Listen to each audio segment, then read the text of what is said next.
अस्सलामु अलैकुम वरहमतुल्लाहि वबरकातुहू। नहमदुहु व नुसल्ली अला रसूलिहिल करीम, अम्मा बाद, फ़अऊज़ु बिल्लाहि मिनश शैतानिर रजीम, बिस्मिल्लाहिर रहमानिर रहीम। रब्बि इश्रह ली सदरी व यस्सिर ली अमरी वहलुल उक़दतम मिन लिसानी यफ़क़हू क़ौली। रब्बना ज़िदना इल्मा, अल्लाहुम्मा फ़क़्क़िहना फ़िद्दीन, अल्लाहुम्मा अय्यदना बिरूहिल क़ुदुस, अल्लाहुम्मा अन्फ़अना बिमा अल्लमतना वअल्लिमना मा यंफ़अुना वज़िदना इल्मा आमीन या रब्बल आलमीन। ननने ज़मंगा टॉपिक चे दे अगदे नामाए आमाल सशे दे। सूरह अल-कहफ के अल्लाह ताला फरमाए ववुदियल किताब फतरल मुजरिमीन मुशफिकीन मिम्मा फीह व यक़ूलून या वैलतना मा लिहादिल किताब ला युगादिरु सगीरतन वला कबीरतन इल्ला अहसाहा व वजदू मा अमिलू हादिरा वला यज़लिमु रब्बुका अहदा। और अमालनामा बकी खुदलिशी नबिया बता मुजरिमान ता गोरे ची द दिसिस नबयरीदल वालवी सच प अगी की दी और वही बचे अफसोस ते पमंगा बांधे چې دا څنګه عملنامه ده دی خو یو وړه او غټه خبره نه ده پرېخې مګر هر څه محفوظ کړي دي او څه چې به اغي کړي وي هر څه به عمومي او ستاره پچا باندې به ظلم نه کوي. په دې دنیا کې انسان مختلف کارونه خپل بنیادی ضرورتونه پوره کوي او خپل د ژوندۍ مقاصد پوره کوي. څه کارونه واړوي او څه غټ کارونه وي. د روزمره ژوندۍ کې انسان خوراک کا کوي، کور جوړي، واده کوي، مال ګټلو د لپاره مختلفه طریقې اختیاري. همدغه شانته د دین په معاملې کې څه چغواړي اختیاري ہے، څه چغواړي پریدي ہے او بیا خپل د سوچ او د خیالات په باره کې څه چغواړي سوچ کوي او څه چغواړي نو خبري کوي او دا هیر کې چې څه هغه وای او کوي. په دې دنیا کې دا غو ریکارډ تیاری او دا هر څه چې دی د لیکل کی د یاد ساتلو خبره صدا سچ انسان ته په دې دنیا کې ملاو شي دي هغه ټول امتحان دی، وقتی طور باندې ملاو شي. کوم نعمتونه چې هغه ته په دې دنیا کې ملاو شي دي یو ورځ به داغي حساب داغي تپوس پکېږي چې دا نعمتونه د پکم کار کې استعمال. انسان ته خود دې خبره د شدت سره احساس کیږي. سوره الفجر کې الله تعالی فرمایي یقول یا لیتنی قدمت لحیات، وای با چې اے کاش ما د خپل ژوندۍ لپاره وړاندې سلیګلې وې زګه چې اصل ژوندۍ خو اوس شوروش. انسان په دنیا کې د ترقې لپاره چې څه کوي هغه هر څه بشاته پاتې او هغه به ټول نامه اعمال کې درج هر څه به د پوړان دی. انسان به بیقرار شي او چغه به وخت چې دا څنګه کتاب دی چا چې نه سوړه خبره پرې خدا او نه غټه خبره پرې خدا هر یو سیز شمیرل دی. دا څنګه کتاب زندگی چاته چې عملنامه ویل کیږي. سوره کهف آیت 110 تشریح داسې ده وودی الکتاب د دینه مراد کتاب بکې خودلیش یعنی کتاب زندگی یا د دنیا په زندگی کې چې انسان کم اعمال کړی وي دا غي ریکارډ به انسان تپخیا په غس لاس کې ورکړي. فترل مجرمین مشفقین نه مراد ده بیا به مجرمان ته ګوري نافرمانه سرکش خلک خپل دای ریکارډ ته بدایری سره ګوري ځکه چې دې ته معلومه شي چې اغي سس جرمونه او ګناهونه وړاندې لګلي دي. ويقولون یا ویلتنا ما لهذا الكتاب د دینه مراد دی چې وای با چې افسوس ته کومنګ باندې څنګه اعمال نامه ده هاي زمونږ هلاکت دا څنګه کتاب لا یغادر صغیرة ولا کبیرة الا احصاها. دې کتاب خو نه زمونږ سوړه ګناه پرې خدا او نه غټه ارس دلته کې درج ووجدوا ما عملوا حاضرا. اغي په دنیا کې چې سهم او څنګه هم اعمال کړی وي هغه به ټول خلق او التکی ولا یظلم ربک احد. نه مراد دی چې ستا رب بچا باندې ظلم نه یعنی فرشتو د انسانانو چې کوم اعمال لیکلي وي چې باغی کول هغه باغی ته پخې او په ګس کلاس کې ورکړي شي او داغي په مطابق باغی ته جزاء او سزا ورکړي کیږي.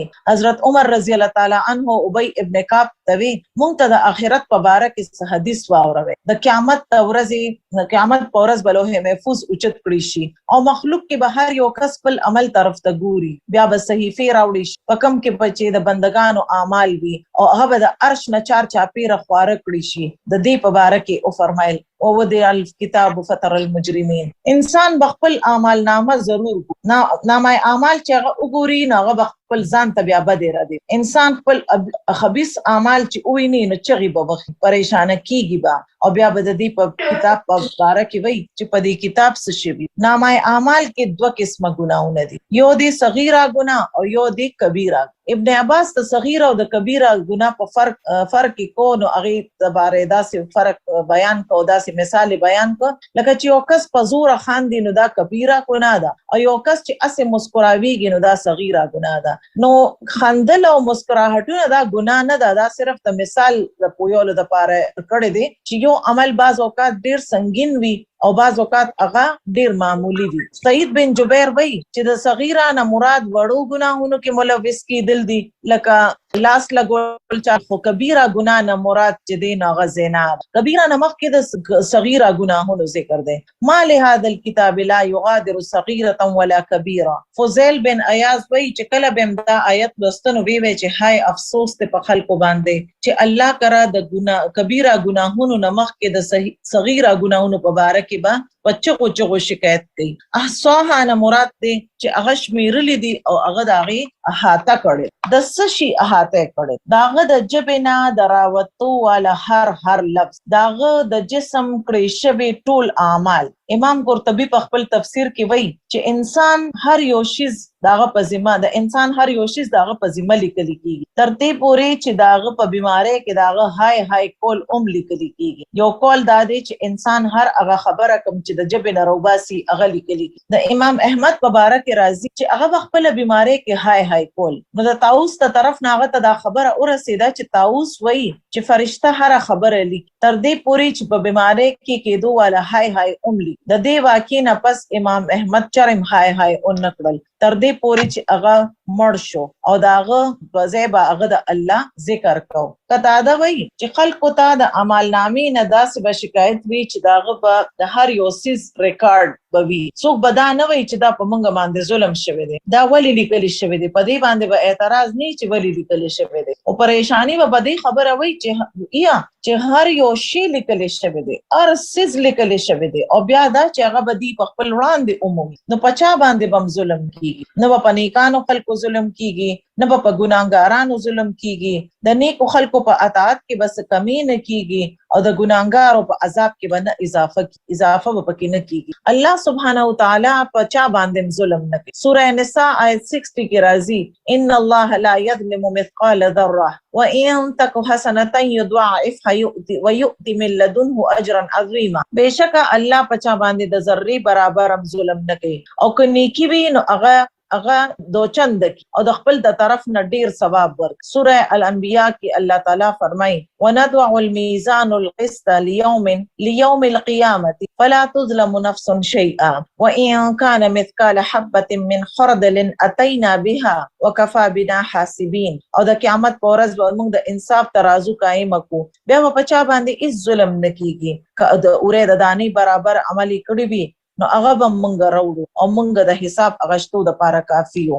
عبد الله بن انیس وایي چې هغه د نبی علی السلام نو واوریدل چې الله د قیامت پر ورځ به بندگان رايوځي، او هغه وایي چې مونږ اوه چې د بربندېدو څه مطلب دی.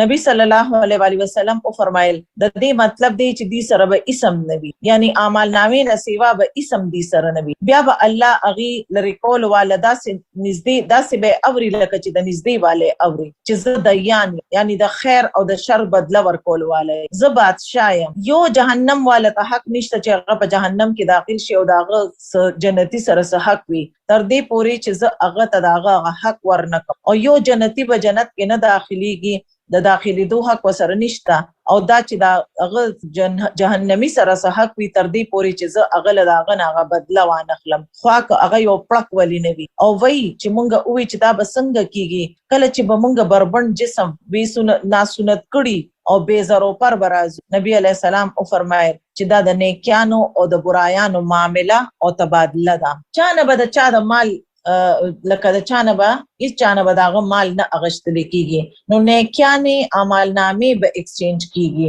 د چا باندې چې بچا ظلم کړی وي داغه نیکانې به مظلوم ته ملاوي. نامه اعمال دراصل دې شي هغه نامه اعمال د کوم چې فرشتي لیکي، یعنی د بنی آدم ټول اعمال خیر او شر دواړه اعمال نامې تیارولو لپاره فرشتي مقرر کړی شوی دي. چاته چې کرامن کاتبین ویل کیږي. سورہ قاف کې الله تعالی فرمایي ولقد خلقنا الانسان ونعلم ما توسوس به نفسه ونحن اقرب الیه من حبل الورید اذ يتلقى المتلقيان عن اليمين وعن الشمال قعيد ما يلفظ من قول الا لديه رقيب عتيد. او بهشکه موږ انسان پیدا کړی دی او موږ ته معلومه ده چې کومه وسوسه داغه پزړه کې تیریږي او موږ داغه د رګی جان نه مغه ته نږدې یو. کله چې ضبط کولو والا خي او ګس طرف ته ناس وی ضبط کوي اغي د خلینه یو خبره هغه د خلینه یو خبره نه روباسي مګر اغي سره هوشیار نگران موجود وي. یعنی یو خبره هم دغه د خلینه نوځي چې حاضر باش نگران هغه لیکلي. د جبه نه راوتو والا هر جمله هر لفظ او هر لیکلي کیږي هر یو شی لیکلي کیږي. تیار نگران ناس کوم چې هر یو سیس فورن واخ هغه هر کلام لیکاک هغه خوبي او که خراب تر دې پورې چې فرشته د انسان دا خبرم ولیکي غل چې انسان دا وی چې ما او پړل ما اسکل زلالم زرالم ما او قتل دا ټوله خبره مغیلی کی تر دې پورې چې د جمعرات ورځ راشي د زیارت ورځ راشي د دې قول او عمل چې دی هغه پیش کیږي. نو د چا قول یا فعل کې چې بلایي یا شر وي هغه باقی پاتې کړي او باقی ټول سيزونه ختم کړي. الله د دې فرمان په مطابق يمحو الله ما يشاء ويثبت وعنده الكتاب. سورہ الرعد آیت نمبر 39 کې الله تعالی فرمایي الله چې سم موقوف کول غواړي یا ختمول غواړي او باقی ساتل غواړي هغه سره د اصل کتاب. مامر وی چې حسن بصری دا آیت تلاوت کو اذ يتلقى المتلقيان عن اليمين وعن الشمال قعيد. کله چې به ضبط کولو والا خي او ګس طرف ته بناستي او ضبط کوي با غیب وی چې اے ابن آدم ما ستا د پارستا صحیفه کلاوه او تاسو سره مې دوه معزز فرشتي مقرر کړې پدې کې یو ستا خي طرف ته دا او یو ستا ګس طرف. نو څوک چې ستا خي طرف ته دا هغه ستا د کیانه ریکارډ کوي او څه چې ستا کوم چې ستا ګس طرف ته دا هغه برایان ریکارډ کوي. پس چې غواړي عمل وکا پس که غواړي لږ وکا او که غواړي نو زیات وکا تر دې پوري چې کله تمړ شي نستا نامه اعمال به اونغستی شي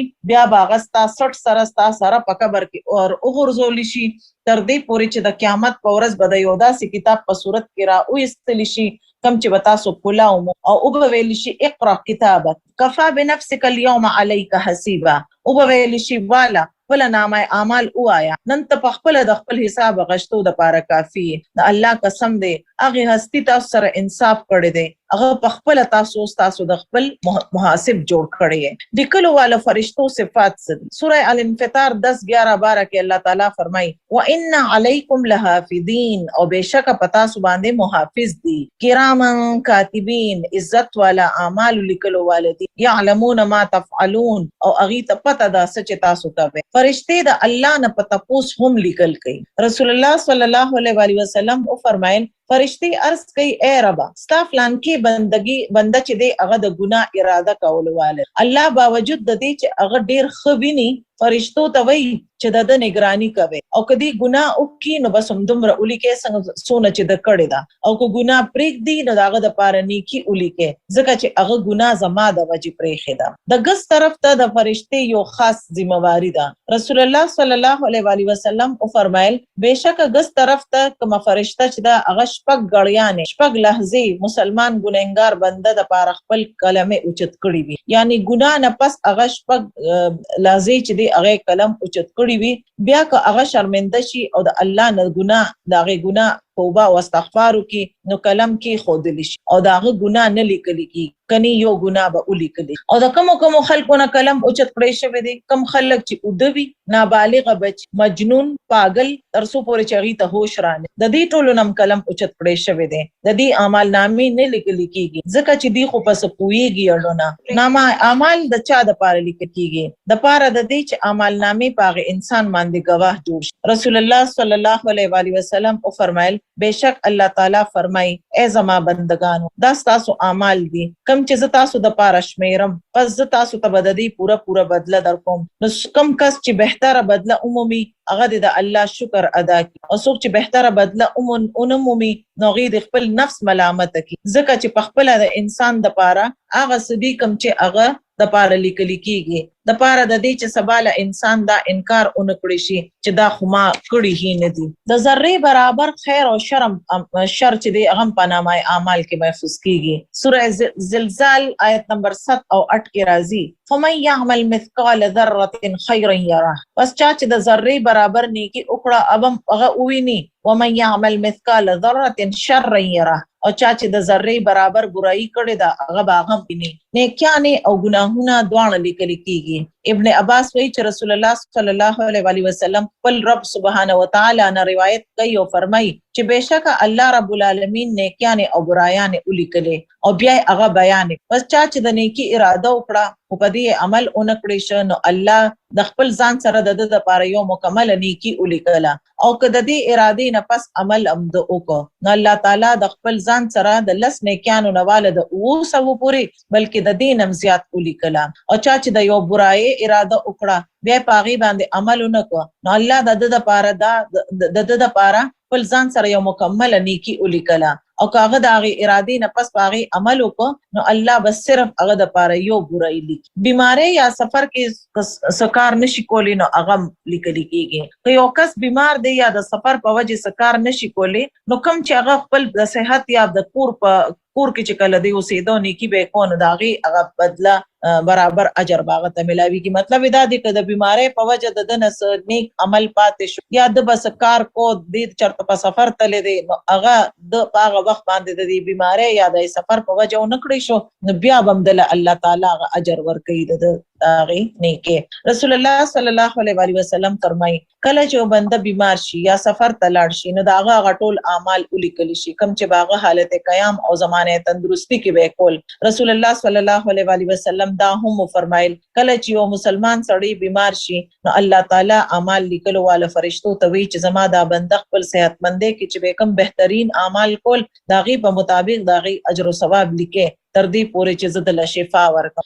بنده مومن د پاره بیماری میوره بیماری باندې صبر کول او د تکلیف او چتول هم اجر ملاوي. او دې سره سره د دې نام اعمال کې نیکیان لیکلي د خنیت اجر. یو کس خنیت وکي خو په دې باندې عمل اونکړي نو هغه تداغي اجر ورکړي. که څوک د تهجد د نیت نه ودشي خدا اغسترګه کلا ونش او هغه نه تهجد پاتې نو بیا هم داغه د دینیت په بنا بدته ثواب ملاوي او داغه خوب چې دی هغه به داغه د رب د طرفه په د باندې صدقه شي. که معقول عذر وي سوجه وي او داغه وجنه انسان نیک عمل نشي کولی نو پاغي باندې اجر ملاوي. سوره توبه آیت 120 کې راځي ولا يطؤون موطئا يغيظ الكفار ولا ينالون من عدو النيل الا كتب لهم به عمل صالح ان الله لا يضيع اجر المحسنين. او نه هغه یو داسې زیات کې ګرځي کوم چې د کافرانو ته غوسه وربړکاوي د لکه د کافرانو غوسه ور سره زیات شي یا کافرانو نسوسیس په زور واخلي. هر خبره دغه د پاره هر خبرې کې د لپاره عمل صالح لیکل کیږي. بهشکه الله نیکی کول والو اجر نه ضایع کوي. دا آیت د خلکو مبارک را کوز شوی دی کوم چې په جنگ تبوک ته شاته پاتې شو ځکه چې ایسره سواریان نو غي نشوتلې نو دای په بارک دا ویل چې چرته بلشکر ته دی باغی سره او غي د پاره به اکنی عمل لیکل کېده ځکه چې داغي د تلو اراده چې واغ رښتون کې وا خدای یو عذر په وجه اغي پاتې شوی. د مسجد طرف تتللو والا قدمونه لیکل کېږي. د بنو سلمہ خلق د مدینه د مسجد نه بلری اوسېدل اغي د مسجد نږدې منتقل کېدو اراده وکړه نو دا آیت را نازل شو انا نحن نحيي الموتى ونكتب ما قدموا واثارهم وكل شيء احصيناه في امام مبين. او بهشکه مونږه مړی ژوند کو او څه چې اغي وړاندې لیکلي دي او څه چې شاته پریخي دي اغه لیکو او مونږ هر یو سیس په کتاب واضح په لوح محفوظ کې محفوظ کړی دی. رسول الله صلی الله علیه وسلم او فرمایل چې بهشکه تاسو نشانات قدم لیکل کیږي یعنی انسان د خپل خو سره چې روان شي په کم ازمکه باندې چمزي نظمکه داغه بغوا جوړي او هغه قدم د نیکه په کار کې وي نو د ثواب په تور به لیکل کیږي. او که یو انسان د خراب ارادي سره یا د خراب کار د پارزي نه داغه به د برای په خانه کې هغه قدمونه لیکل کیږي. په طواف کې اوجت کړي دوه والا قدمونه هم لیکل کیږي. رسول الله صلی الله علیه وسلم او فرمایل کوم کس چې قدمونه شماري او د طواف لپاره چکرې لګي بیا 2 رکعات مونږ کینو د یو غلام آزادولو برابر د لپاره ثواب. او چې کوم کس یو قدم اوچتای یا ګدي نو هر قدم باندې د لپاره لس نیکیان لیکل کیږي او لس ګناهونه ته مټاول کیږي. او د 10 درجات د حاجی د سرلې قدم هم لیکل کیږي. نبی صلی الله علیه وسلم او فرمایل کله چې تاسو د خپل کور نه بیت الحرام په ارادي سره راوځئ نو تاسو او خيو قدم نګدي او نه اوچتای مگر الله تعالی هغه سره تاسو د پاره یو نیکی ولیکي او تاسو نه یو ګناه میټاو. د حاجی د سرلې قدمونه لیکل کېدل پس ورلې باندې چې ناس حاجی وي نو د دا سوچ نه کوي چې پته نشته چې زما څه ثواب شته مو کنه ځکه چې زه خو پس ورلې باندې ناس یم خود دې اجر او خود دلیشه چې د سورلې اوچت کېدل والا قدمونو سره داغه نیکی لیکلي سلام کول او د سلام جواب ورکول پدې کې هم د انسان د پاره نیکیان لیکلي کی.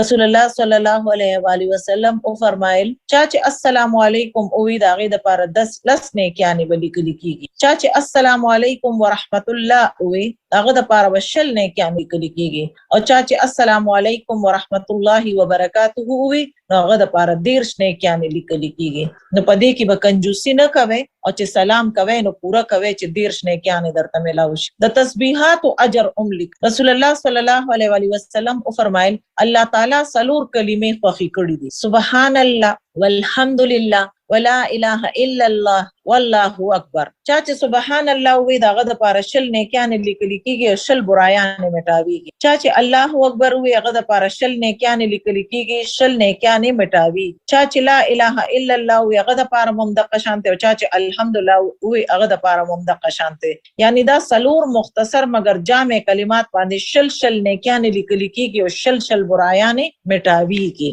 دا کلمه ډېر زیات وای د دې ډېر زیات اجر د دې په اړه کې یو حدیث مفهوم دی چې الله تعالی د نبی علی السلام فرمایل چې د جنت زمکه چې دا هغه چټیل میدان دی یو خالی میدان او دا هغه خاور چې دا هغه ډېر زرخیزه نو پاغي کې ځان لبوټي په خپل وکړي نو چې کله ما تاسو دا کلمه وایي سبحان الله والحمد لله ولا اله الا الله والله اکبر دې پوری چې مونږ وایو نو په دې کې یو اونه زمونږ د پاره په جنت کې ولګي او څوک چې ور سره بیا ولا حول ولا قوه الا بالله العلی العظیم وای نو هغه د پاره هغه اونې سره لاندې یو ورکوټي بوټي ولګي نو دا ډیر زیات ویل پکار دي د کوروالو باندې د خرج کولو او د مریض د عیادت ثواب. رسول الله صلی الله علیه وسلم او فرمایي کوم کس چې د الله په لار کې خپل زائد شي خرج نو د هغه ثواب وسو کرته د ضرورت نه زائد شي خرج کولو باندې دا اجر نو د ضرورت بسیس باندې د خرج کولو به بیا سونه اجر وي. څوک چې د خپل ذات او خپل اهل خانه باندې خرج کوي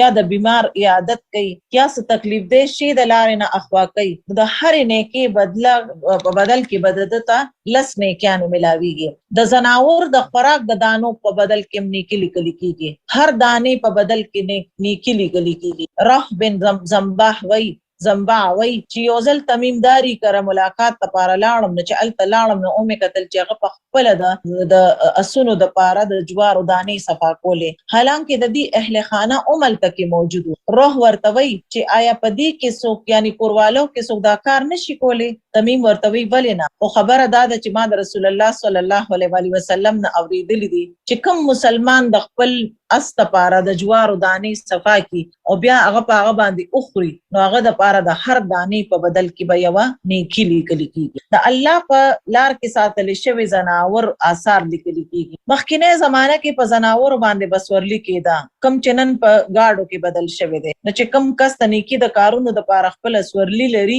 نو داغه د پاره بم اق شانته اجر وي. خلق د معاف کولو اجر خلق د معاف کولو اجر. رسول الله صلی الله علیه وسلم فرمایل تاسو نمخ کې پسړو کې د یو سړی حساب واغشتې نو هغه سره اس نیکی نه وا مگر دا چې خلکو سره بلین دین کو هغه مالدار سړی ول غلامانو له به حکم ورکو چې د تنگ دستو سره درگذر کوي یعنی اغه د حالات تنگړي شوی دي قرض نشي ادا کولی یا شي نشي اغشتل غواړي او پیسې وسره نشتا نو هغه هم د قشانته پرې ده نیمه پیسې وته پرې ده یا پورا پیسې وته پرې ده. الله تبارک وتعالى او فرمایل مونږ د دې خبرې زیات حقدار یو چې تاسو د هغه نه درگذر وکې یعنی فرشتو ته وې چې تاسو د دې کس نه درگذر سون الوی اجر د خلکو د پریشانې لری کولو اجر. څوک چې یو مسلمان پریشانی لري کوي الله تعالی به د قیامت په ورځ دغه پریشانی اخوا کوي او څوک چې د یو مسلمان پرده پوشي کوي الله بد او ابجوی دې نه کوي داغي برایان دې د چا په وړاندې نه کوي د لارې نه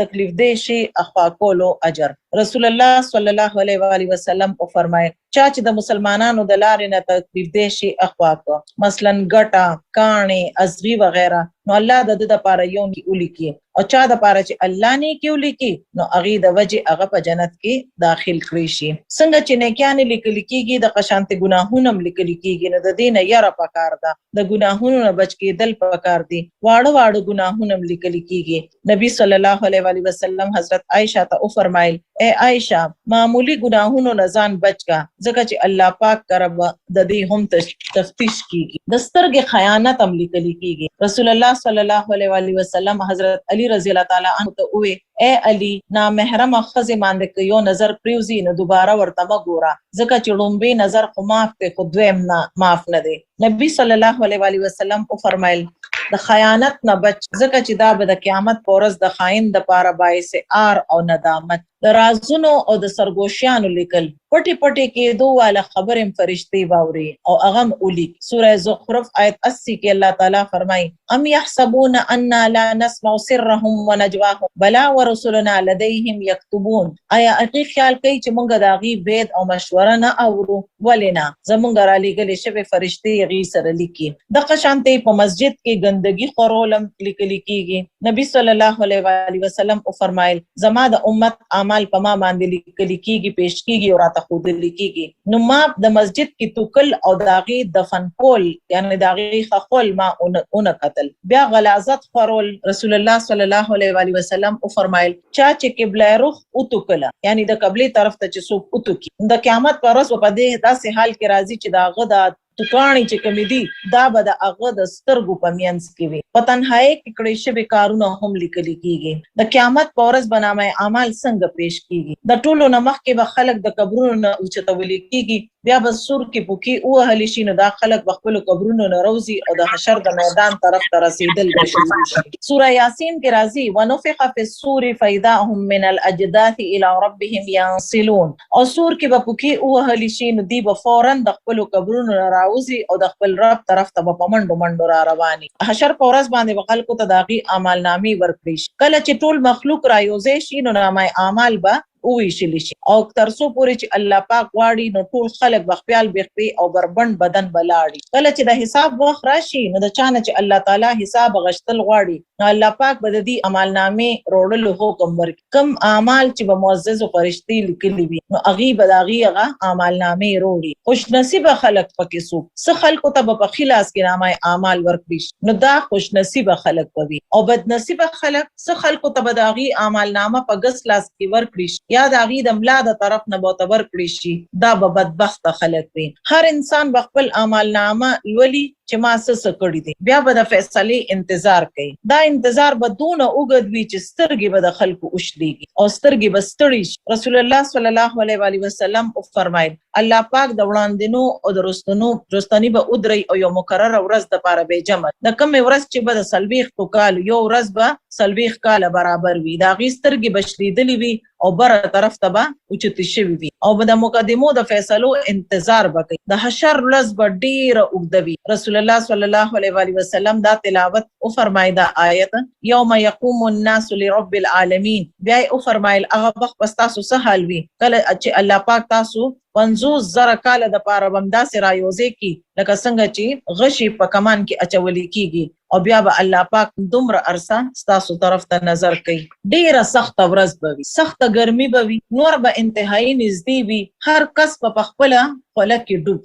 د حساب شروع کېدو د پاره به نبی صلی الله علیه و آله وسلم شفاعت یعنی د قیامت ورځ به ډیره اوږده وي رسول الله صلی الله علیه و آله وسلم او فرمایل د قیامت ورځ به خلکو ته ډیره اوږده محسوسيږي نو یو بل ته وایي چې راځي چې حضرت آدم علیه السلام ته لاړ شو هغه ابو البشر دی چې هغه الله رب عزوجل په وړاندې زموږ سفارش وکي چې هغه زموږ په منځ کې فیصله وکړي چنانچه ټول خلک به حضرت آدم علیه السلام ته راشي نو هغوی به وایي چې نه زه د دې اهل نه یم ما نه یو خطا شوې وه د کوم په وجه چې زه د جنت نه راایستلی شوې نو نن ما ته صرف د خپل ځان فکر دی تاسو نوح علیه السلام ته لاړ شئ کوم چې د انبیاو بنیاد دی نو هغوی به نوح علیه السلام ته لاړ شي هغه به هم دقه وایي چې زه د دې اهل نه یم تاسو خلق خلیل الله ابراهیم علیه السلام ته لاړ شي، بیا به خلق ابراهیم علیه السلام ته لاړ شي، اب ورتوي چې زه د دې اهل نه یم. اخره کې به خلق محمد صلی الله علیه و آله وسلم تراشي او نبی صلی الله علیه و آله وسلم او فرمایل چې هغه خلق به ما ته وی چې اے محمد صلی الله علیه و آله وسلم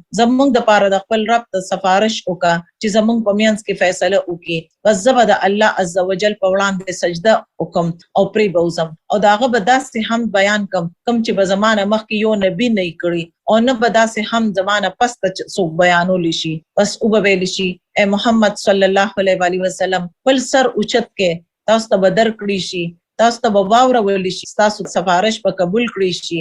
وای نبی علیہ السلام سفارش په د قیامت په ورځ باندې دا به داغه سفارش دي ته بس شفاعت کبرا ویلي. دا هغه سفارش نه دی چې کوم به نبی علیہ السلام خلقو د پاره د جنت ته د داخلي دو د پاره کوي، د ته شفاعت کبرا وی او دا یو ډیر اوږد حدیث ته دا غي ته لګ رايوزه کړي دی او د ځکه تاسو ته اورول دي. هر امت بداغه د اعمال نامې طرف ته ورابل لیکيږي. سورہ جاسیہ 28-29 کې الله تعالی فرمای وترى كل امه جاثيه كل امه تدعى الى كتابها اليوم تجزون ما كنتم تعملون. او تاسو به هر جمعات بوینه چې زنګونان بیلان لکه مات کړی وي او ناس بوي، هر جمعات خپل اعمال نامې طرف ته رابل لیکيږي. نن به تاسو اعمال نامه درکړي کیږي. هذا كتابنا ينطق عليكم بالحق إنا كنا نستنسخ ما كنتم تعملون. او به ویل شي چې دا زموږ دفتر دی پتا باندې رښتیا وای ځکه چې سچ تاسو کړیو هغه به مونږ لیکل.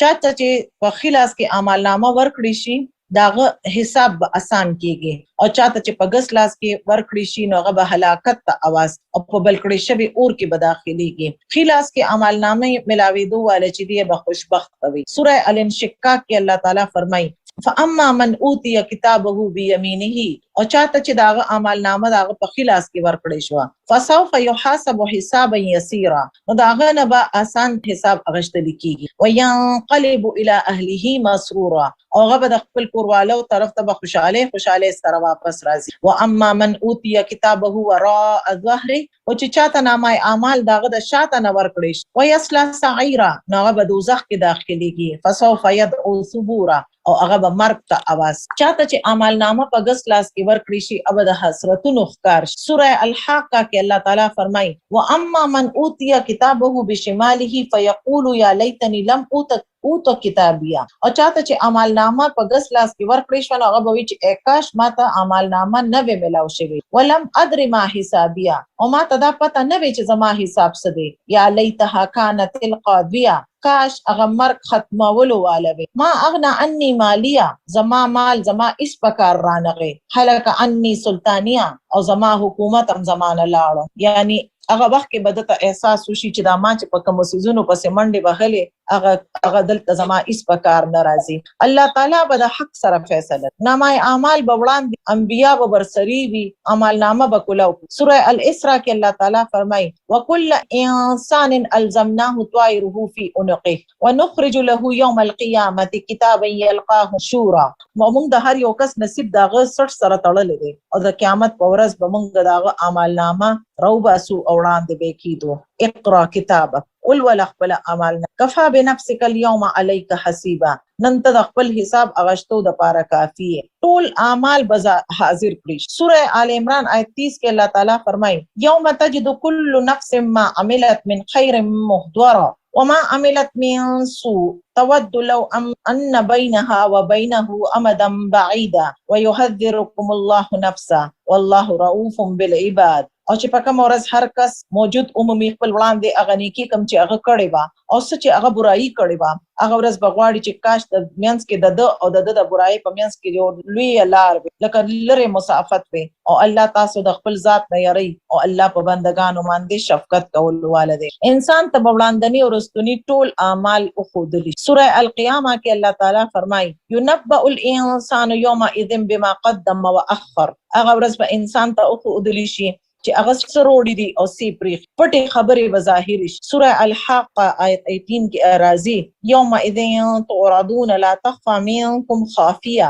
هغه ورځ به تاسو پیش کړئ شي او تاسو یو راز بم پټ پاتې د سینو رازونه بم کولاو شي. سوره عادیات 10:11 کې راځي وحصل ما فی الصدور او سچ پزړونو کې دي بظاهر ان ربهم بهم یومئذ لخبیر او بهشک داغي رب داغي ته هغه ورځ په داغي ناغه خو خبردار وي. هر کس په یوازې د رب په وړاندې پیش کیږي، د اعمال نامو جانچ پړتال بکیږي، په خلو به مهرونه ولګي او عذاب گواهی ورکړي د جسم د حصے د ټولو نمخ کې به د انسان پتون او تلی خبرې کوي، د نیتونو حساب بنکي، هغه ته به نعمتونه یاد ور یادول کیږي او تاسو پاتې کیږي چې په دې نعمتونه چې د اومنتل نو پدې د سو اب وی چې یا الله ما ستا پلار کې جنگ وکړ تر دې پورې چې زه شهید شم. الله بو تو فرمایي تا دروغ وي، تا د دې د پاره جنگ کړو چې خلک تا ته بهادر وي، بس تا ته ویل شي بیا د په باره کې به حکم ورکړي شي چې پړ مخې په اور کې راکاږي. د قشانته چا چې علم حاصل کړو دا غوم دا حال وي او چا چې مال خرج کړو هغه هم دا حال وي. مطلب دا دی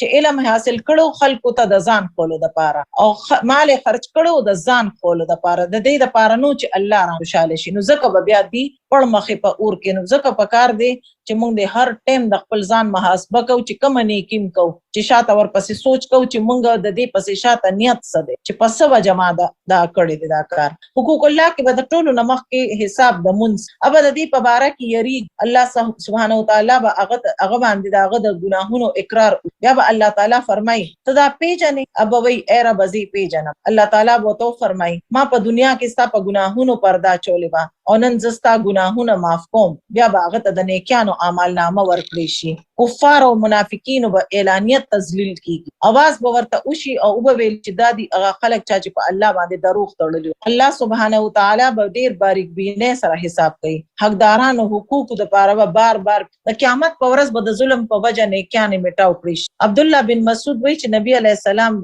او فرمایل چې بهشکه سرزمین عرب باندې شیطان چې دی هغه سرزمین عرب باندې د بوتانو د عبادت نمایوس شوه دی، خو هغه د دین علاوه تاسو باندې معمولی برایان کوي او باغی باندې راضی کیږي او معمولی برایان د قیامت په ورځ هلاک کول واله خپل طاقت په مطابق د ظلم نه بچ، ځکه چې په قیامت په ورځ به بندنه کانه روړي او هغه بدا غني چې هغه بدته نجات ورکړي. دویم بنده به مسلسل داوي چې اے رب ستادي بنده په ما ظلم، الله تعالی به وی چې د دنه کانو نه میټاو کې همدغه شانته بکیږي تر دې پوري چې د ګناهونو په وجه به دا ټول نه کانه میټاو شي، یعنی یو نیکی به مسره پاتې نشي. د قیامت په ورځ به مظلوم ته د ظالم نه قصاص ورکړي.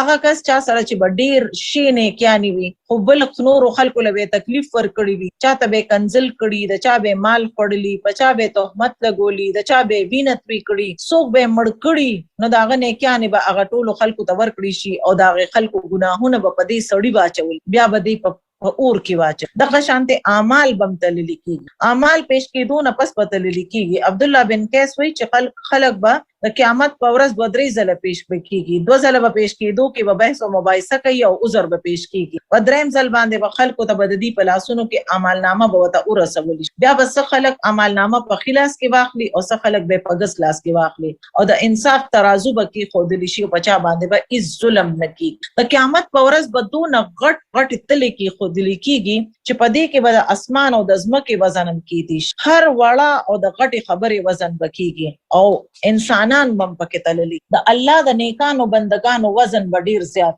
ابن مسعود نه روایت ته چې یوزل هغه د پیلو مسواک جوړو لګیاو د هغه پنډې ډېر نری، کله چې به هوا چلیدن او غي سره باغړه کیدی او خلکو چې به ورته قتل نه ګورګوري خاندل. نبی علی السلام تاسو پتا سو ولی خان خلکو ورته وی چې اے د الله نبی صلی الله علیه و سلم د پنډې دون نری دي چې دې ته موږ وګورو نو موږ له خندار. نبی علی السلام وتو فرمایل د هغه ذات قسم دې د چا په قبضه کې چې زما ساده دا دوه پنډې به د میزان کې د اوهد د غر نم زیات در په دنیا کې خو موږ چې وزن زیات شي نو موږ پریشان شو، او په آخرت کې به خوش قسمت انسان هغه وي د چا وزن چې هغه د نیکانو او د نیکو اعمالو په وجه زیات وي. کم خلک چې د الله د آیتونو انکار کوي، داغه د ملاقات انکار کوي، داغي نیک عمل به هیڅ بدله ورته نه ملاوي، هغه هر څه بزایي شي او داسې خلک به ټول عمر په جهنم کې اوسيږي. پتله کې درون عمل درانه اعمالو کې لا اله الا الله که اسمان او زمکا او د دې پمینس کې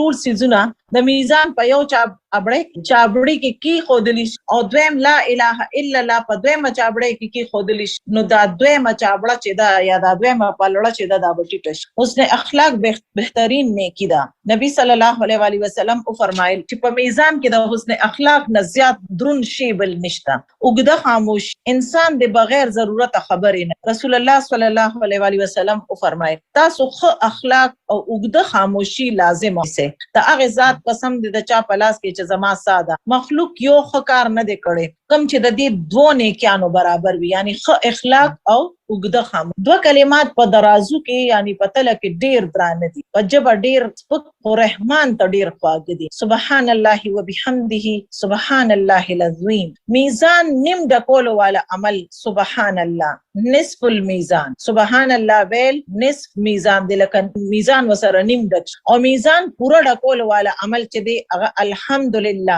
تملأ الميزان. یعنی نبی علیہ السلام او فرمایل چې الحمدلله ویل چې دی هغه میزان پورا ډک. دغه شانته نماز جنازه ادا کول او د خخیدو پوری ورسره یوځه اوسېدل غیب مړی سره دا د اوهد د غر نزيات وزنی ثواب. د اولاد په وفات باندې د مور پلار صبر چې دی هغه په میزان کې ډیر دروند دی. د هدایت دعاګانې غوښتل پکار. ربنا لا تزغ قلوبنا بعد اذ هديتنا وهب لنا من لدنك رحمه انك انت الوهاب. ترجمه ده ای زمونږ ربا د هدایت ورکولو نه پس زمونږ زړونو کې کوګواله ما چوا او مونږ د خپل طرف نه خاص رحمت راکا بشک ته هی عطا کول والي. ربنا انك جامع الناس ليوم لا ريب فيه ان الله لا يخلف الميعاد. زمونږ پروردگارا ته خو د ټولو انسانان یو ورځ جمع کول والي په کم د کم پراتلو کې چې هیڅ شک نشته بشک الله تعالی د خپل وعده خلاف ورزي نه کوي. دنیا او د آخرت د بلای دعاګانې غواړي. اللهم ربنا آتنا في الدنيا حسنه وفي الآخرة حسنه وقنا عذاب النار. اے الله مونږ له د دنیا بلای راکا او په آخرت کې بلای راکا او مونږ د دوزخ ته اور نه بچ کا. په آخرت کې د عافیت دعا غواړي. اللهم اني اسألك العافية في الدنيا والآخرة. اللهم اني اسألك العفو والعافية في ديني ودنياي واهلي ومالي. اللهم استر عوراتي وآمن روعاتي. اللهم احفظني من بين يدي ومن خلفي وعن يميني وعن شمالي ومن فوقي واعوذ بعظمتك ان اغتال من تحتي. یا الله زتانه د دنیا او د آخرت عافیت غواړم. یا الله زستانه د خپل دین د دنیا او د اهل او عیال او د مال په متعلق معافي او د عافیت طلبګار یم. یا الله زما د ایوب پر د پوشي وکا. یا الله ما د دهشت زده کېدو والا اشیاء نه مونږ مال امن راکا. یا الله زما وړاندې رستو خي ګس طرف ته او د برنه حفاظت وکا او زستا د عظمت سره پناه غواړم چې ما د لاندې نه سو اوچت جنت سوال کوي. اللهم اني اسالك الجنه وما قرب اليها من قول او عمل واعوذ بك من النار وما قرب اليها من قول او عمل. اے الله زتانه د جنت سوال کوم د هر هغه قول او د عمل توفیق سوال کوم کوم چې د دې سره نږدې او زستا د جهنم نه ستا پناه غواړم او د هر هغه قول او د عمل نه پناه غواړم کوم چې جهنم ته نږدې کی. د آخرت د رسوایی نه د بچ کېدو دعا. ربنا وآتنا ما وعدتنا على رسلك ولا تخزنا يوم القيامه انك لا تخلف الميعاد. ای زمونږ ربا مونږ لراکا کم چې تا مونږ له تخپل مونږ لراکا سچ تا د خپل رسولانو په ذریعہ وعده کړی دا او مونږ له د قیامت په ورځ مونږ رسوا مکا بهشکه ته د خپل وعده خلاف ورزي نه کې. د دنیا او د آخرت د تنګې نه پنا. اللهم اني اعوذ بك من ضيق الدنيا وضيق يوم القيامه. اے الله بهشکه زستا پناه غواړم د دنیا د تنګې نه او د قیامت د تنګې نه. د بخشش دعا کول پکار دي. ربنا اغفر لي ولوالدي وللمؤمنين يوم يقوم الحساب. ای زمون پروردگارا په کوم ورځ چې به حساب قائميږي په هغه ورځ زما مغفرت وکا زما د مور پلار مغفرت موکا او د هغه ټولو مغفرت وکا څوک چې ایمان لري. د کولو کارونه نیک اعمال کوي او د ګناهونو نه بچ کی. خپل نامه اعمال چې وګورئ نو د خوشحالي دود لپاره د کثرت سره استغفار کوي ځکه چې یو انسان ته دا پته ولېږي چې هر یو سیز لیکل کیږي نو زیات نه زیات بیا نیک اعمال کول پکار دي او زیات نه زیات استغفار کول پکار دي چې هغه ګناهونه زموږ د اعمال نامې نه معاف. په دنیا کې خپل محاسبه کوي، په دنیا کې د خپل حقوقو معافي وغواړي. حسن بصري وایي چې مؤمن په خپل ذات باندې نگران، هغه د الله د پاره خپل محاسبه کوي. دا سه محاسبه کوي، دا سه محاسبه کول پکار دی لکه چې د بل کس محاسبه کوي. نبی صلی الله علیه وسلم او فرمایل چا چې په یورور باندې ظلم کړي نو غل پکار دی چې هغه په دنیا کې داغه نه معافي وغواړي، ځکه چې په آخرت کې پیسې او روپې نشته. کدا دا خپل ګناه یا د خپل هغه چې دی دا د هغه کس نه معاف نه کو نو بیا به د قیامت په ورځ د نیکیانو نه هغه ته حق ورکړي کی او دا هغه مظلوم رور ګناهونه به په د باندې اچول کی. نو انسان د ډیر سوچ سمجھ سره ژوندۍ تیری او د خپل نیت تم ډیر خیال ساتي.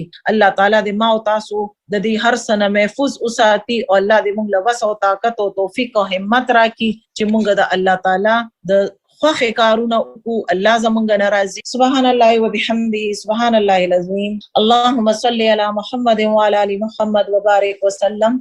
اللهم ارزقني التفكر والتدبر لما يتلوه لساني من كتابك والفهم له والمعرفة بمعانيه والنظر في عجائبه والعمل بذلك ما بقيت إنك على كل شيء قدير. ربنا آتنا في الدنيا حسنة وفي الآخرة حسنة وقنا عذاب النار. رب اجعلني مقيم الصلاة ومن ذريتي ربنا وتقبل دعاء. ربنا اغفر لي ولوالدي وللمؤمنين يوم يقوم الحساب. یا الله دا سونه چې موږ دلته اول وستل ودیر له د ډیر خپل پوی د عمل کولو وړاندې خلکو ته د رسول توفیق راکړه. یا الله ته موږ ټول مسلمانان مړ یو جنگ دی وبخ. یا الله زمونږ ګناهونه یا الله موږ د دین او په دنیا او په آخرت کې مسرف روکا. یا الله دین او په دنیا او په آخرت کې را عافیت راکړه. یا الله دا سونه دعاګانې چې دلته موږ وختدام را لټولې قبول او منزور کړه. یا الله ته زمونږ نه ناراضه مشه. یا الله ته زمونږ ناراضي شه، زمونږ ګناهونه معاف. یا الله دا راغلي آفت زمونږ نه لری کړه. یا الله ته د دې آفت نه موږ له پناه راکړه. یا الله ته په خپل خصوصي رحمتونو سره ختم کړه.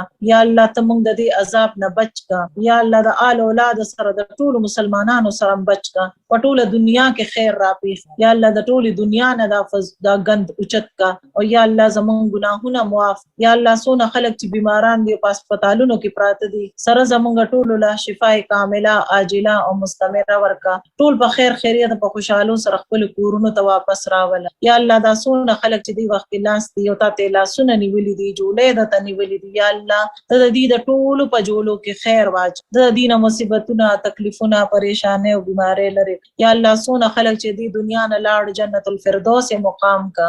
یا الله ته ګناهونه معاف. یا الله زمونږ ګناهونه معاف. یا الله موږ د خپل غضب او د قهر نه بچ. یا الله ته زمونږ خپل خصوصي رحمتونو کې راون غاړه. په دوانه جان کې د آل اولاد سره د ټول مسلمانانو سره د پلار درونو خوین. یا الله په دوانه جان کې سره خرو کامیاب او کامران. ربنا تقبل منا انك انت السميع العليم وتب علينا انك انت التواب الرحيم. وصلى الله تعالى على خير خلقه محمد وآله واصحابه واهل بيته وذريته اجمعين برحمتك يا ارحم الراحمين. الهي آمين ثم آمين. سبحان ربك رب العزة عما يصفون وسلام على المرسلين والحمد لله رب العالمين. سبحانك اللهم وبحمدك نشهد أن لا إله إلا أنت نستغفرك ونتوب إليك. السلام عليكم ورحمة الله وبركاته.